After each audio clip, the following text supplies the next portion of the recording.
Hi, I'm Luan Akin with Tagawa Gardens here in Centennial, Colorado. We're here today to talk about orchids. Now, a whole lot of people think that orchids are just for the pros. Orchids are divas. Don't even try to think about growing them if you're just an average gardener.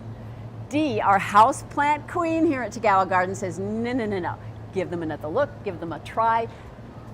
Not divas, not so much? No, they're extremely easy. I tell people if they can grow on a tree, they can grow here in Colorado. That's confidence building. Where do we start?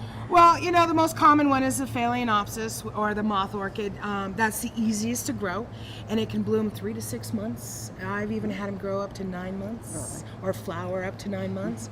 One thing I tell people to do is just don't repot it. Your first instinct is to repot it, and that's what kills them off pretty fast. So they come in this little specialty orchid. Ugly plastic pot. A little. And you want them to put them in a more decorative pot, but not directly.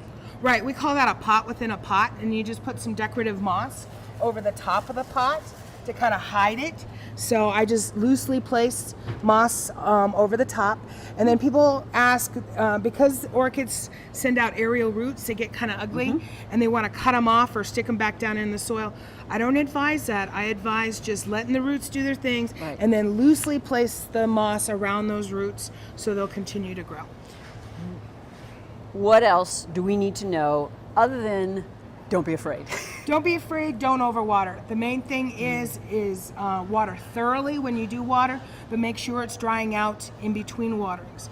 My adage is don't let it go bone dry for an extended amount of time, but let it dry out. And then when you do water it, soak it, submerge it. Submerge it for several minutes? Yeah, until it quits bubbling. Usually it's bubble, bubble, and then that's it. Okay. So many different kinds of orchids. The Phalaenopsis, the moth orchid, probably the easiest. I actually did get one of these to rebloom a couple times. What else?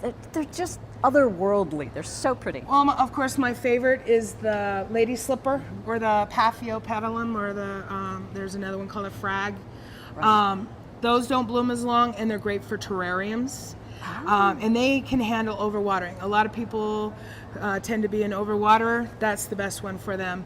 Then we have these are Oncidinies. This one's called Royal Robe, has a wonderful scent. The one behind you is a Cattleya, which has a wonderful scent. They don't bloom as long, but they bloom multiple times a year. So you can get 2 or 3 times. This vaguely reminds me of prom. Yeah, Cattleya or Cynvidia. Yeah, exactly. Smells great. I can smell it. Oh, it actually does. It really does. Smell-o-vision. Yeah. And what about the fertilization, the heat, the light, all of that? So what we're going to do is check your plant for water about once a week. And then about every other watering, you're going to add a weak solution of fertilizer. I advise an all-purpose, which is, I think, the yellow, which is a 20-20-20. Half strength, you can use this on all your house plants. If you want to take it one step further, we have what's called a grow formula.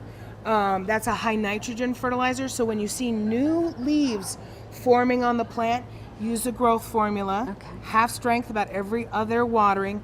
Then once your new leaf is as big or bigger than your old leaves, then you switch over to the bloom formula. Now, bloom will not make it bloom, but it will help it bloom. Help it bloom. It sounds kind of technical, but people can come here, talk to you.